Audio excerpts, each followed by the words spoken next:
Welcome to Quantum RX, the podcast that teaches you how to move beyond stuck emotions and trauma for mind, body, and spirit healing. I'm your host, Dr. Stephanie Davis. So today we're going to be diving into which healing modalities are best for trauma and stuck emotions. And it's going to be a surprise for you because it's really not what you think. There are a lot of myths surrounding this area that are perpetuated by media and a lot of the kind of online healers and influencers and what you see out there. And so we're going to dive into many of those myths, including the hidden traps of the healing journey explained. That's going to be one of the big points that we discuss. But we're also going to talk about which modalities are best for starting the healing journey. We're going to talk about what it looks like. And we're also going to talk about, what if I get stuck? How do I move forward? Those are going to be our main points. And I'm going to share with you the takeaways from my own evolution in the healing journey from the 2 events that I went to in the last month. If you're curious as to if you have any stored emotions or trauma that might be causing your illness, preventing you from achieving your goals, or even just showing up as the best and most authentic version of yourself, I invite you to take my free Stored Emotions and Trauma quiz. You will find that link in the show notes.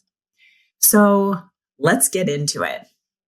I attended 2 events in the last month, both of which I had the pleasure of facilitating at, and then also being a participant in, which is to me like the best of both worlds. I get to go and share with people and help them through their journey in a large group setting. And I also get to receive, which is a really important piece of the journey, being able to receive that healing and the energy and all of the gifts that you get when you're in the group setting of healing. And so the first one, that one was more focused on education and learning, but we did have breakout sessions where we facilitated healings for people. But what I would say is the coolest part was I was there with some of my fellow students who I would, now call sisters, because we spent 4 days together. And in that time, we've seen each other for years online, showing up and learning together and, kind of walking that side of the journey together. But we also got to have some really in-depth talks and build, that intimacy of relationship that you don't get when you are online all the time. And so that part was cool. But one of them, we ended up doing an impromptu kind of healing session for her using many of the methods that we have learned in the HMT world, or holographic manipulation therapy. And what was cool about that was she's an absolutely amazing person and a very gifted healer. And she's so strong and she has such a presence, but because of the trauma that she went through in the past, she couldn't see that in herself. And so myself and one of my friends, we decided we're going to walk her through this. So what ended up starting off as just a conversation turned into, like I said, an impromptu healing session that lasted about 2 hours. And it was really cool because we didn't intend for this to happen. It just kind of happened and started flowing into our conversation. And there was just amazing synergy that my friends started asking her questions and walking her through the process. And then I would jump in and then we just kind of played off each other. But in the end, our friend ended up releasing so much and seeing her value and really understanding and feeling her worth. And that was huge because she walked in that first day, just, I would say, a shell of herself. And then she ended up walking out just so much more confident and a very, very different version of how she walked in. And it was amazing to kind of be in that version because normally we're doing a lot of this type of work one-on-one. So that was one of my biggest takeaways. The second takeaway from that piece was when you heal in a group, there is the power of that group setting of healing.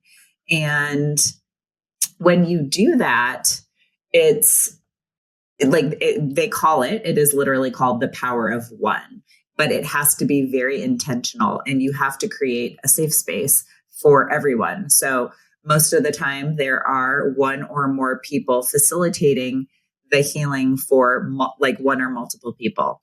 And it's really cool because what you witness there helps heal the wounds inside you. Or I would say alternatively, it can bring something to the surface that was suppressed for a long time. And that's really important because what I've learned on the healing journey is that there are a lot of things that we unconsciously have suppressed or consciously. We can, when you do it unconsciously, when you're, when it's happening in your body, just say like hide you from it. That's repression. When you consciously do it, that's suppression. So there's a distinction there. So, and both can be, we all have both, right?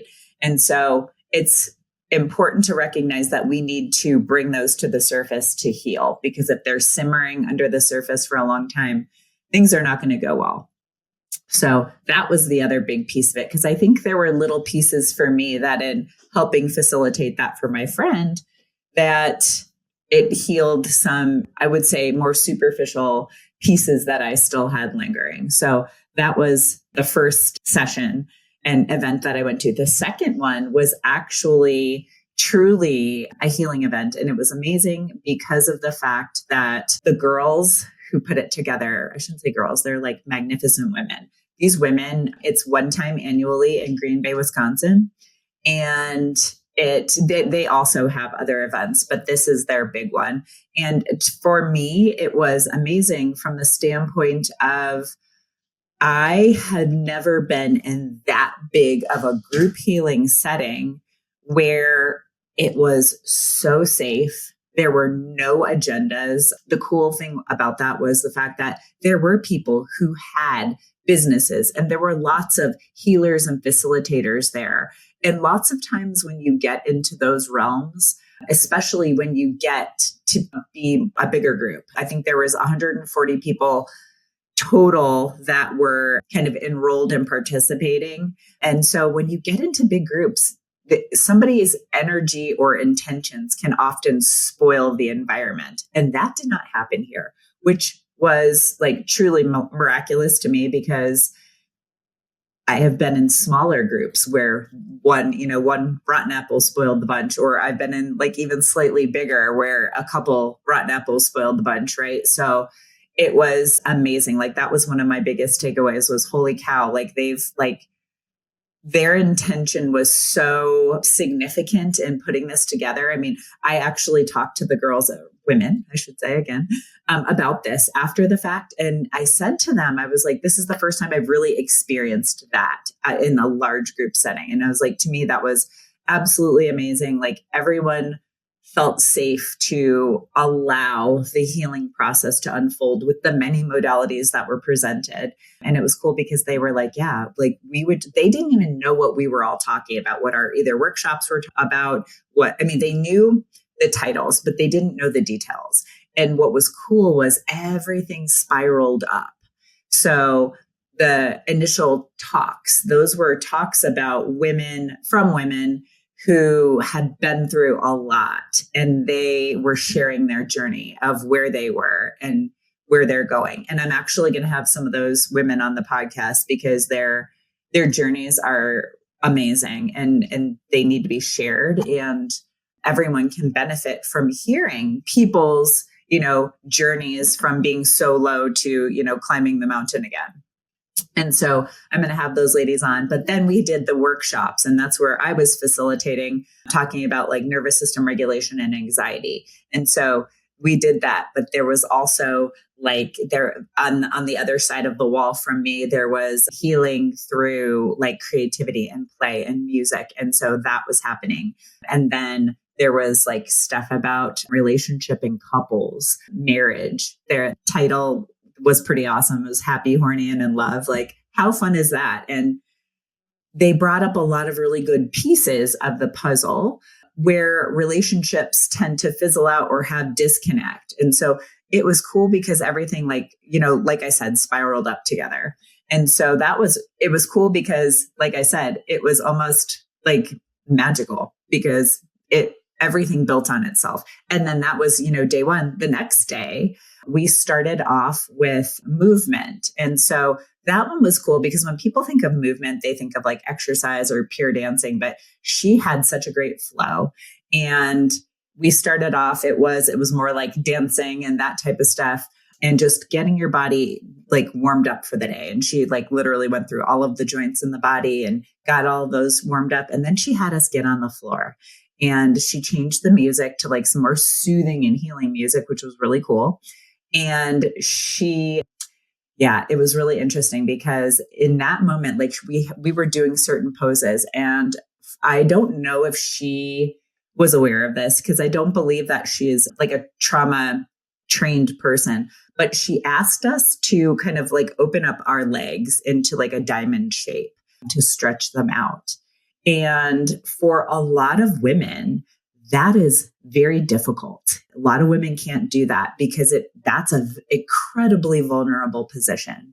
And for anyone who's had any kind of, I would say, definitely physical trauma, and you can imagine what those physical traumas are, right? Like being raped or sexually abused in some way, all of those. But even emotionally, I've seen a lot of women who've had a lot of emotional abuse also not be able to open up their legs like that.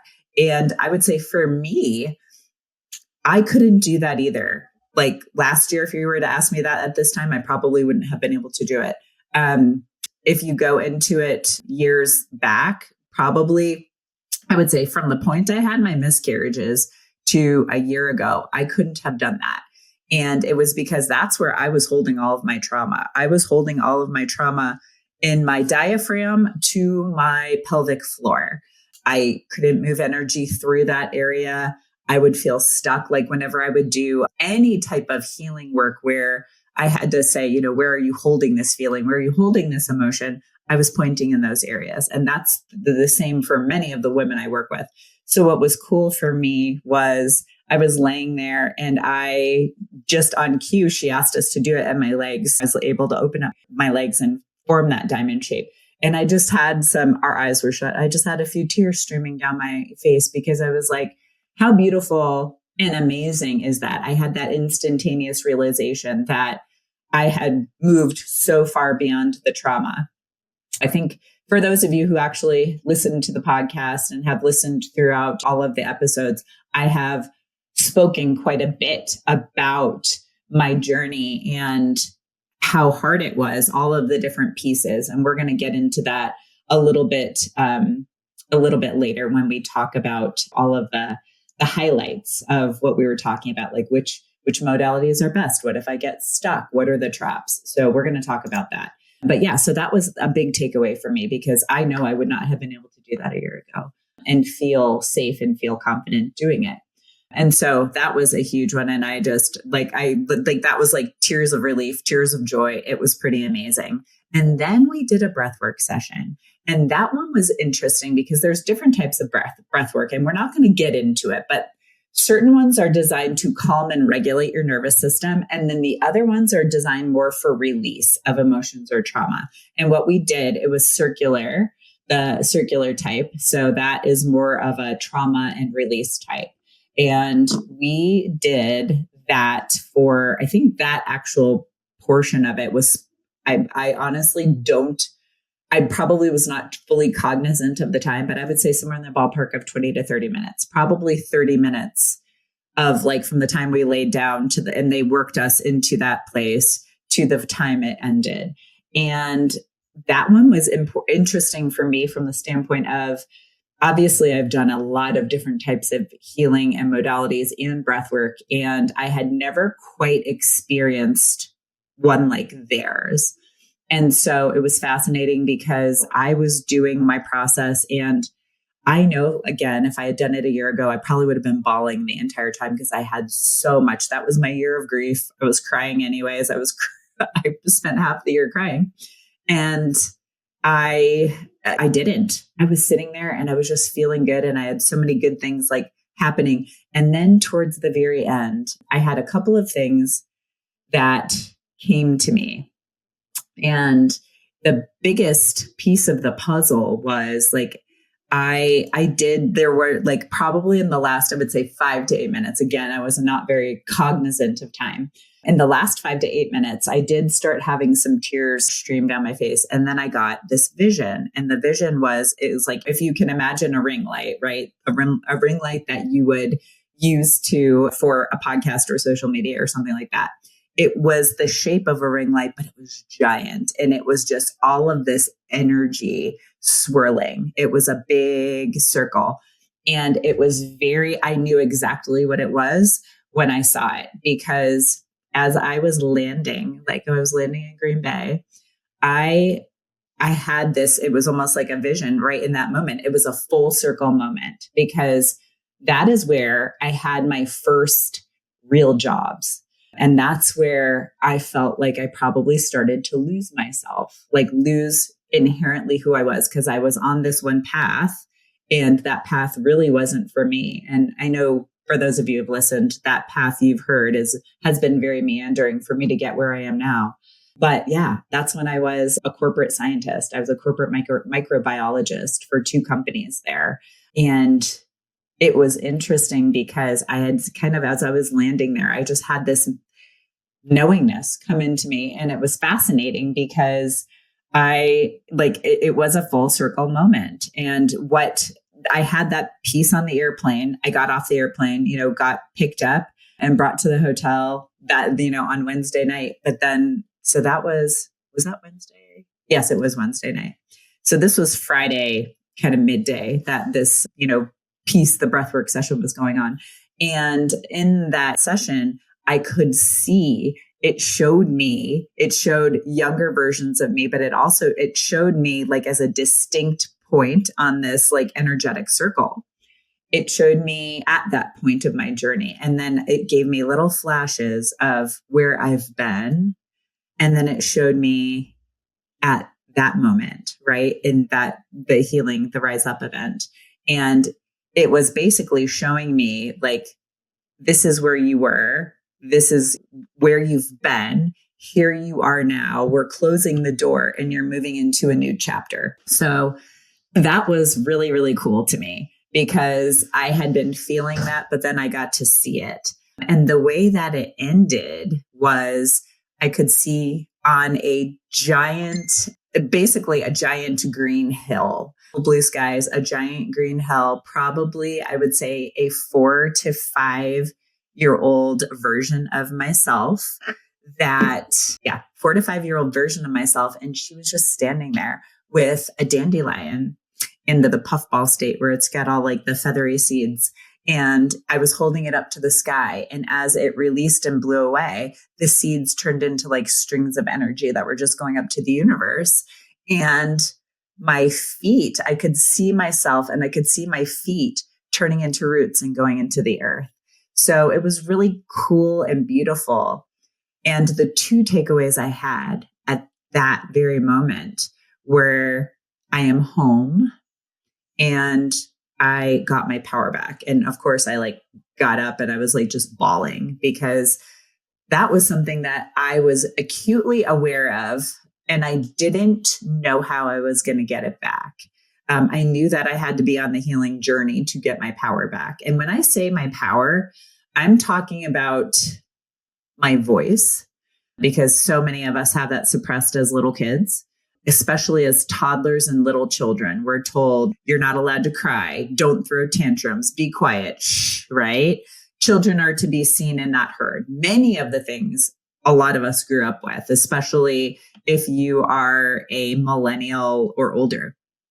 You probably heard some of these things. Sometimes I have some patients that are Gen Z as well, and I hear some of this from them, but not quite as much. It's interesting. Millennials and older, definitely that was a major part of their childhood being told those things. And if you're told that enough, you're going to believe it, right? And especially the energy and the intention of the parent who's saying it. I mean, I say this with love. Like, my dad was a Marine, and he kind of brought that energy to my younger childhood. I would say even as a teenager, he shifted. My youngest sibling, she's almost 11 years younger than me. And it was very different for her getting raised than my brother and I, who were the older two.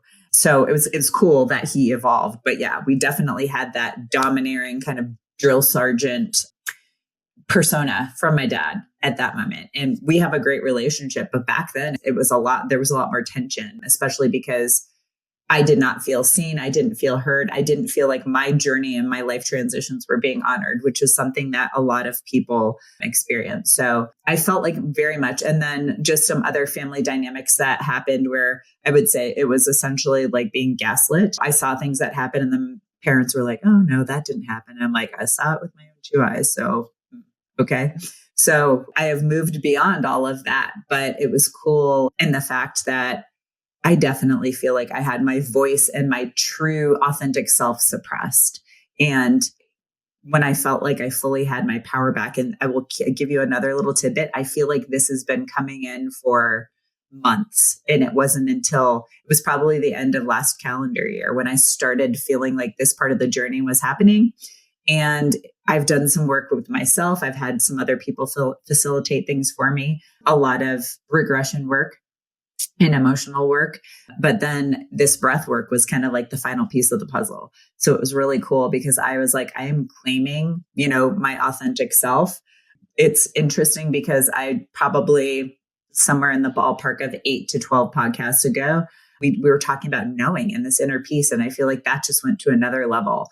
I normally would have talked to people and be like, hey, what do you think? Should I do this? I don't feel the need to do that anymore. I don't need to get anyone's permission. And I also don't need anyone else's input. I know what I need. And there's so much power in that. So it's really cool how this has unfolded. But yeah, like I am home. I'm like feeling at home in my body and feeling that was like my signal that it's safety, right? So I've got that and I've got my power back. So I was feeling very whole and the whole experience was awesome. I felt well taken care of from start to finish. I mean, literally after I landed on the airplane, landed in the airport and then went back to the airport, it was pretty amazing. So really, really cool. And just shout out to Ashley and Lauren of the Rise Up events because it was pretty phenomenal. If that is something that you think you would like to do, check it out next year because it basically, you get to dip your toe into the waters of many different healing modalities. So what I facilitated was just basic nervous system work and emotional harmony. There was somebody else who did quantum healing, Matt Schmidt. He was super cool. He does it in a different way that I do it. So it was cool to see and experience his process. So there was that. There, like I said, there was breath work, there was movement, there was creative and play. So it was cool because it gave you the opportunity to kind of experience different modalities and see what works for you. So that is a good segue for us to actually get into the meat of, what we're going to talk about today. So which modalities are best for healing at, just starting the journey? So that's the question I get all the time. I get that from my current patients and clients, and I get it from other people kind of just out in the world. Some people listening to the podcast are like, I know I need to do this, but I don't know where to start. Here's the answer, and you're not going to like it. The answer is there's no right method. So for a lot of people, just because societally we talk about talk therapy and CBT or CDT, there's a lot of different variants out there of kind of versions of different types of talk therapy. That seems to be a place where a lot of people are comfortable going. Also because there's unknowns that people don't get about other modalities, like what I do with the holographic manipulation therapy, which is a variation of quantum healing. There is QHHT, which is quantum hypnosis healing therapy. What I do is not hypnosis. You might be in a like a trance-like state, but it's not true hypnosis. So there's definitely a distinction there. And I'm actually walking people through the journey, and it's interactive, so we can get many parts of the brain involved, versus like the hypnosis is more like guided meditation. So there's that distinction, but there are many different modalities. So what I tell people is, what seems less scary or stressful for you to attempt? So start there. And for a lot of people, like I said, it can be talk therapy. For some people, it is doing some kind of breath work or a manual release modality or something like Reiki, right? Just like pure energetic work where no one's touching you. Sometimes having hands-on can be helpful, but for some people, it can be scary. So like cranial sacral, or I would say different kinds of somatic release. That sometimes that can be a little bit much for your first endeavor. But like I said before, for some people, it's great and it's kind of kicks off the journey. And then some people come to me and that's the first thing that they've done. And that's great. But by and large, I would say that most people kind of start off in other realms. Sometimes they have tried like DIY programs too, or just basic nervous system regulation. So more like heart math and like low level breath work. And that also can be a really good place to start if you're tentative or hesitant. But the true answer is there's no right answer. For what I tell people is it's what you will do, and it's not, you're not scared, and what you will do consistently. Those are the facts. What you can handle doing in this moment in time with the current version of you, and what you will do consistently. Because I think for some people, because there's so much anxiety built up behind entering this healing journey, and rightfully so, because it's, in my opinion, super easy to pop a supplement or a bunch of supplements and change your diet and get out in the sun and take cold plunges, maybe not cold plunges. Cold plunges, it takes a little bit to get into there, but doing all of those modalities, right? Easy to do that, but very hard to look inward and be like, these are the things I need to work on. This is what I want to work on. Sometimes we don't even know what we need to work on. We just know that we need to do something. And that's fair. That's completely fair. So like I said, what you will actually do and what you will be consistent at, because for the truth of it, for most of us, is we start off in some place and then we go to other places as the journey unfolds. And there's a lot of power in that. And that's something that I tell people, like, if I feel like I'm working with somebody and they are potentially a little stuck, I'll be like, hey, go do this type of breath work or do this kind of somatic release. Or I will give them some suggestions on why I think that they need to do something, because that's what I do for myself. Like, yes, I am trained in many, many different modalities. I am trained in different types of meditation. I am trained in, like, obviously that's the holographic manipulation therapy, which that's more in the quantum realm, right? I'm trained in heart math. So heart math and heart brain coherence and nervous system regulation, different like lower level types of breath work I do. There's a lot of things that I can pull from. And I would also say different emotional regulation and like harmony techniques. There's a lot of things that I can pull from. And I will do that. Like, the process when I'm working with people does not look the same every single time. There's different variations. And I kind of just intuitively go with what I think the person needs. So, and they obviously have input too. Like, sometimes they'll come and say, hey, can we do this today? Because I'm feeling like I need more of this. Yes. There's no right or wrong way to do any of this stuff. So that's a big one, going into that place. The next question I wanted to answer for you is, what if I get stuck and how do I move forward? I kind of touched on that a second ago, because and I've had this happen, like, I will feel like, oh, I've done, all of this great work, and then I feel stuck. Like, what do I do next? Do I do my own stuff? Do I need somebody else to hold space for me? Because for those of us who provide healing, we're so often used to holding space for other people that we don't look at ourselves and be like, hey, I need somebody to hold this space for me or guide me through this part of my journey. And that became very evident to me last year when I was doing a lot of stuff for myself and I did feel stuck. And that was when I had the moment when I was like, oh, I need somebody else to do this for me. But it goes beyond that in the fact that different modalities, right? For me, I did talk therapy. It was I would say a helpful gateway, but that talk therapy, EMDR, and then even when I did the QNRT, which is quantum neuro reset technique, when I did that, like I would have sessions where I still felt not great at the end. And that's something that I make sure we never have that at the end of a session. When I'm working with people, there's always resolution. There's always some kind of resolution and there's always some kind of peace.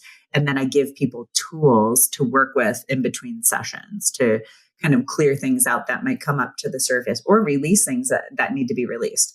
So there's that. And I knew like I had stopped and I was like, I don't like feeling worse when I walk out than when I came in.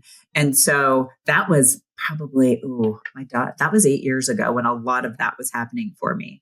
And then 8 or 9 years ago, I'm starting to build on time because I had those major when I was pregnant with my daughter, who is going to be 8 soon in August. So it was interesting. And so I knew that I needed to do something, but I didn't know what to do. So I kind of just like lingered and floundered for a while, which I don't recommend because then you're kind of stewing and marinating in that current version of you. And I did try some things at that moment, but I really needed to kind of get back on the horse. And that's where I went to doing some kind of like coming back to you, like who you are, your connection to nature, your feminine. I did that first. And then that's when I moved into the meditation and learning getting into meditation and learning techniques myself to guide people through it. I learned that. And then that was, my next step was doing a lot of the HMT work and some more breath work and other things of that nature. So that's what I did for myself. But then I also learned them so that I could help facilitate them for other people. And so when you're stuck, 2 things. I encourage you not to stay in that stuck place because it's almost like being in limbo and it's not fun because you're sitting here and consciously or subconsciously, you know that there's more that needs to unfold, but you don't know how to do it. And I would say not to push it either. Don't push it. Don't force something. Do what feels good and kind of let the process unfold. But I stayed in that kind of stuck place for a good probably 3 years. And during that period of time, I felt like everything was collapsing. And it probably was by design, truthfully. But I had to go through that collapse to then emerge at the end, like on the other side. And that's not to say that the journey ends because it doesn't. We're going to talk about that soon in the next kind of like the next main point. But that when you feel stuck, don't stay stuck. That's when you could start looking for other modalities.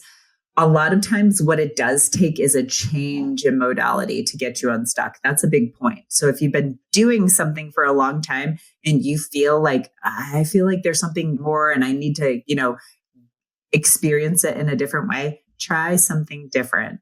So just check things out and see what resonates for you. We've talked about a lot of different options, and I feel like more and more there's so many available, which can be overwhelming, but just sit with yourself and see what resonates. Is it breath work? Is it some kind of somatic therapy or like a hands-on methodology? Or is it more in the realm of like emotions and or quantum healing and things of that nature? So there's that piece. Also, you can use the little tools that like I talk about, and you see a ton of them online now, but using simple breathwork techniques, right?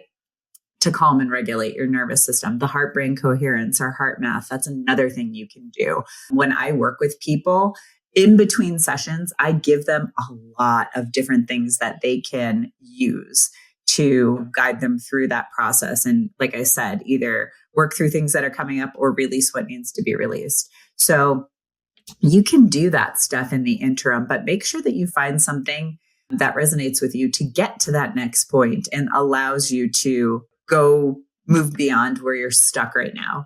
The other thing I was going to say about that was you can go back. A lot of people are like, oh, I love this modality and this is it for me. It's probably not it for you. There's a lot of different modalities out there. Another thing that I just like in general is like sound healing and sound baths. That was something else that was at Rise Up that I really, really loved and enjoyed. Like there's something so amazing and immersive about a sound bath. There was a sound bath session. And then there was also, I want to call it was almost like primal music healing. And it was his name is Ace Champion, who actually did the session, was phenomenal. He had all of these different types of flutes and drums that are part of a lot of traditional cultures or native cultures. And it was amazing and so calming and so just transformative on a different level of like peace. So those are options. There's, like I said, just check things out and see what resonates with you. There's also just, sometimes it is talk, because in my sessions, I do talk to people a lot. We do a lot of talking and then we do some transformative work. Every once in a while, someone will say, hey, let's jump right in because I want to go real deep on something. And that's fine too. But talking is a really important piece of the puzzle because it's therapeutic to vocally release things, but it's also important to be witnessed and seen and heard and just allow for the kind of like the magic of the space to unfold. So I do a lot of talk combined with these modalities. And it also helps people give them context, because when we perceive that someone is hurting us, most of the time, I would say sometimes it's intentional. Sometimes people are doing things intentionally, but a lot of times they're coming from their wounds and their place of hurt. And that's how they're responding to us, because that's where they are in their lives and where they're stuck. And so I would say like giving people context and understanding as to why certain things are happening, or potentially a dynamic that you're attracting because you have not healed something. Like there's so much stuff that we can talk about in these sessions. So that's an important piece of the puzzle. But let's talk about the hidden traps of the healing journey. The three big ones, and I want to just mention them now because we're going to talk about them. You think that you're all good once you've done a modality and you're feeling really good. Getting caught up in the feeling of the healing or the high that comes afterwards a lot of times, and then letting your journey cloud your vision. So let's talk about the first one, thinking that you're all good. You all have heard me say that there's no end point to this journey, but I see it happen to people all the time. And I can say that I even sort of fall into this space now, even though I've done a ton of healing work on myself, where I'm like, I'm doing so good. Like, I don't know what's going to come up and like that could not take me down, but like ruin the way that I feel. And inevitably something does, whether it's big or it's small. It's a challenge that I have to face to actually see how much I've grown. And I find that a lot of us do that. What I would say is to reframe that. Instead of thinking I'm all good, you can think, hey, I've got a lot of tools now and I've made a lot of progress, but I'm still open to receiving other methods of healing and letting it unfold rather than pushing it. Because I feel like people get into this like, oh my God, that breathwork session was amazing, or that HMT session was amazing, or whatever, insert whatever healing modality was absolutely amazing. And they want more of it because they haven't felt that before. It's like a lot of times it's the first time people are feeling these things. And a lot of times there's a high that comes with that. And people chase that high. And that's not a good thing to do, because here's an unpopular opinion. We aren't meant to live high vibe all the time. That is not normal for humans. Like, we are meant to have many emotions and experience many different things. And they are going to be highs and lows and everything in between. So that's a really important takeaway, is don't go chasing the high, because you will get into trouble. Interestingly, I saw someone post on social media the other day, like, when you go through all this stuff, like next level stuff is often, I can say breathwork can take you next level. What I do in the HMT realm can take you next level.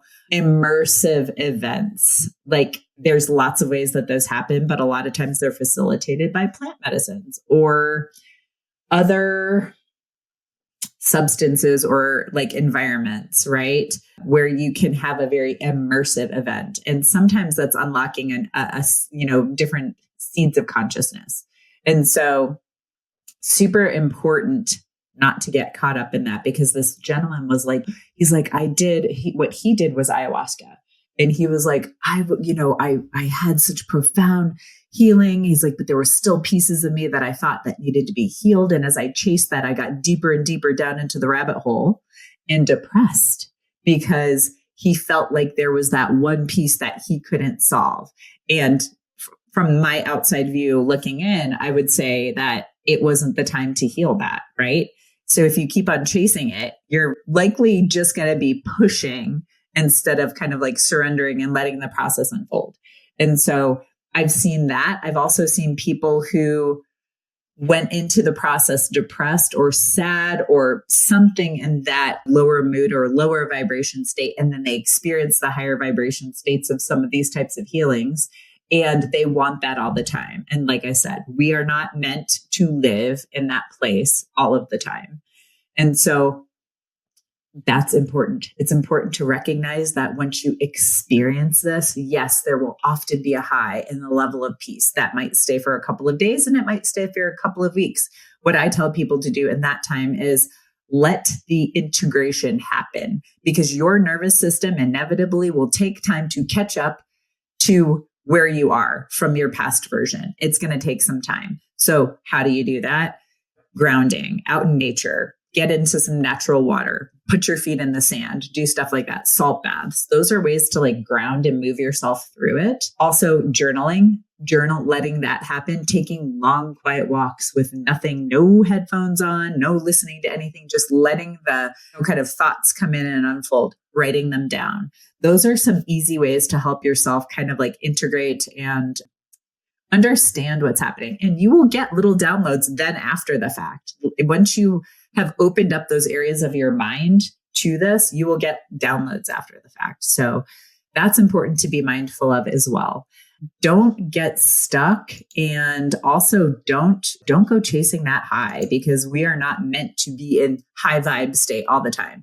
That goes into toxic positivity, right? And toxic positivity is no good for anybody. So next point that I wanted to talk about was letting your journey cloud your vision. And so what I mean when I say letting your journey cloud your vision is that you're like this new version of you. And whether you've been doing it for a short period of time or like years, we can get stuck in the place where we allow our growth to cloud our vision and judgment of the world and other people, like the lens through which we're viewing things. And that's not good.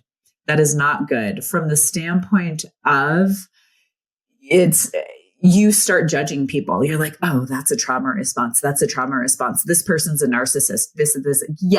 Yes. All of those things can be true. I have news for you. Again, unpopular opinion. We are all walking trauma responses. Everybody is doing that. Perhaps maybe except for little children. They are what they are, and they haven't been, I don't want to say damaged by the world yet, but like the world has not sunk its claws into them and like changed their true nature. And so and obviously that's a generality. There are some children who have been harmed, and from that moment on, they have changed. But there are a lot of kids who, you know who they are. You know who those kiddos are. They have not been changed by the world yet. And their brain development has also not hit the point where there's a time around the ages of not 5, I would say somewhere 6, 7, 8, where you kind of shift into that like more adult brainwaves and advanced brainwaves from like what you have as a child that allows you to be more open and free and honest and show your emotions. That's an important piece where like your judgment is clouding how you see other people, right? Everyone has trauma responses, and that typically is the lens through which they see the world. I would say that that's what's happening right now. Like, I can't believe the level of how people treat each other, either online or in public when they're shielded. And when I say public, well, you're shielded is like driving in your car. There, especially, I live in Colorado. Many of you know that. The levels of road rage here are insane. Since I moved back here, I've lived here twice. I remember when I first lived here, that was like 2010 to 2013. I had some instances where there were some crazy drivers, but since I have moved back, so we have been back for, let's see here, it'll be 7 years. It's 6.5 years at this point. I have had 3 instances of road rage, 2 males and 1 female, that have scared me. The cool thing about it is like the first one, I didn't feel like I had the tools and like have the nervous system regulation to like disengage. But the second 2 I did. One of them, there was a lady who was on the highway and she was just getting right up on people. And it wasn't just me. I mean, she was like all the hands in the air and like crazy energy, honking, beeping, getting right up on your bumper and then going back and right up on your bumper and back. I mean, it was pretty scary. And so most of us were, when we were passing and letting her go by because she was doing this to everybody. And it was very dense traffic. So she couldn't weave it in and out of people. So clearly she had something going on. And I was like, okay, I'm just going to be calm. I'm going to send this lady some love because clearly she needs it. And I got out of the way. But I mean, I saw men and women. She did this to like 10 cars in a stretch of probably 15 miles on the highway. And that was pretty darn scary. And then I had somebody who, again, I passed him and he got mad that I passed him on the highway. And then once we got onto like this country road, he did that to me too. Like he was freaking like full of anger and rage. And I was like, that was when we first moved back. And I was first moved back, I should say. And I was pretty darn scared. And then the last one was locally around here. Again, I passed a man. And what's really interesting is, this is a side, but both of these men, had I been a man, would have never done it. They thought that they could intimidate me, which is really interesting. That's a whole other side conversation. And this actually happened to my husband the other day, which was fascinating because my husband's he's a big dude. He's 6'2" and super muscular, but he did the same thing on the highway. He passed somebody and the person got mad for some reason. The guy followed my husband. My husband didn't even get off on our exit. He got off on a different exit and pulled over. And it was just like, okay, what's going to happen here? The guy saw my husband get out of the car, looked at him and sped off. Had that been me, had that been a smaller man that he thought he could intimidate, he would have done that. And so that's the world we're living in now. And I say, it speaks to a lot of things. It speaks to the mentality of the world, maturity levels, and all of that is hurt, all of the hurt, the wounds, the pain, the anxiety, and it's manifesting in these places. I think the worst ones are often on the road and when people are keyboard jockeys, get on your phone and like say all of these horrible and hurtful things. I'm seeing more and more of that. So we as a nation, I would say, and a lot of the world have wounds to heal, and people need to take responsibility. It is not okay to treat people that way. Sorry, that was a little aside. I can see where we are having lots of problems. But again, to get back to the clouding of your vision, that was an example of people allowing all of their internal crap to judge. Like they get triggered so easily and then they respond, right? And my guess, or I should say, I know, if they were regulated nervous systems and they felt calm, safe, secure, not anxious, all of the things, they wouldn't respond that way. They would just be like, whatever, kind of like me. Like, I don't care if anyone passes me. I gladly, if somebody comes up on me and they're going real fast, I move over. So, but that reflects me and my lens and where I'm at on my journey. And so my invitation to those of you who have done a lot of this work, I see people kind of get on their high horse and be like, well, that person needs to do therapy and this person needs to do this or that. And, oh, that's a trauma response. Yes, yes, yes, and yes. All of that is true, but it's not your job to tell people how to live. that is a huge piece of the puzzle. And I know, and it's a part of the journey because it's so like, I know when I'm working, like when I'm interacting with people in the world, that this stuff comes up for me. But for me, it's an acknowledgement of where they're at, but it's also, is this person for me? Do I want to have this person in my life, like in a meaningful way? Are we collaborating together? Are you somebody I want to have coffee with? Are you like, do I want this person in my life? And usually it's a no. Like I should say, like now I know it's a no. I will say I do have some friends that I know like where they are on their journey, but they're also cognizant of it. They know that they need to work on some stuff and they're willing to do the work. For me, what a hard no is, if you're somebody who thinks that you've done the work, but you're still treating people in a way that's not aligned with where you think you are, then for me, that's a heck no. Like that is, I should say it's a pure hell no. Like, no, I don't have time or space for that in my life. I want to be around people who are in general kind to other people. Everybody has a bad day, but if you react to somebody, apologize, own your shit. If you like, again, you are the person who like is a walking, ball of trauma and you're telling everybody else that they need to work on themselves, but you're not doing the work yourself. Again, that's a hard pass. Like I want to be surrounded by people who there's like alignment. There is like, and don't get me wrong. Like I said, I have a lot of grace with certain people in my life that I choose to have in my life that aren't quite, there yet, but they know, and they're willing to work on it. They might not be working on it at like lightning pace, which is totally fine. And I don't necessarily recommend that, but they're willing to own their stuff. For me, it's like personal responsibility. And that's like, how do you treat people and how do you treat yourself?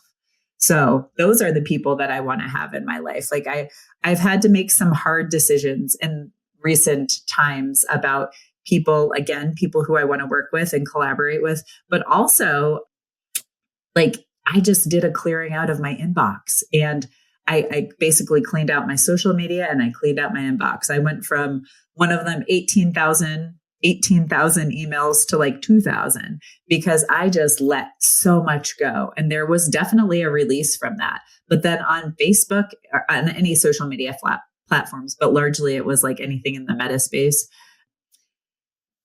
unfollowed a lot of people, got myself out of a lot of groups that I didn't think were serving me anymore or aligned, and unfriended some people too, just based on how that they are treating people online.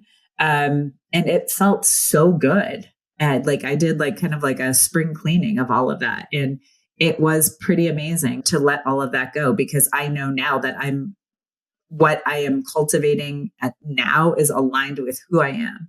And that's really powerful. So just to give you guys a recap, and I know this was a long episode, and thank you for hanging with me.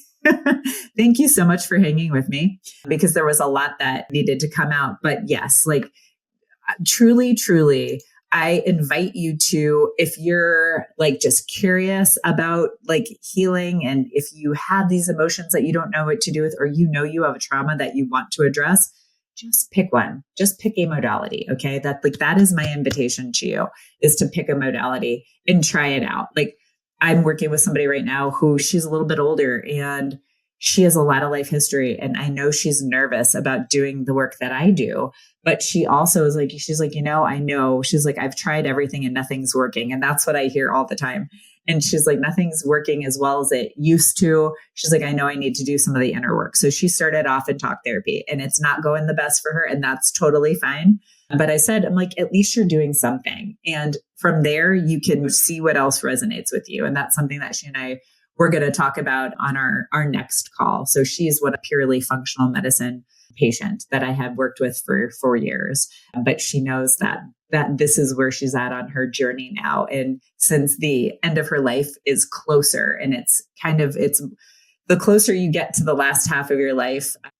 And obviously we don't know when we're all going to move on, but when you get into that midlife space, you start to look at things a little bit differently. And that's what she's doing. And I'm just there to support her with what she needs, right?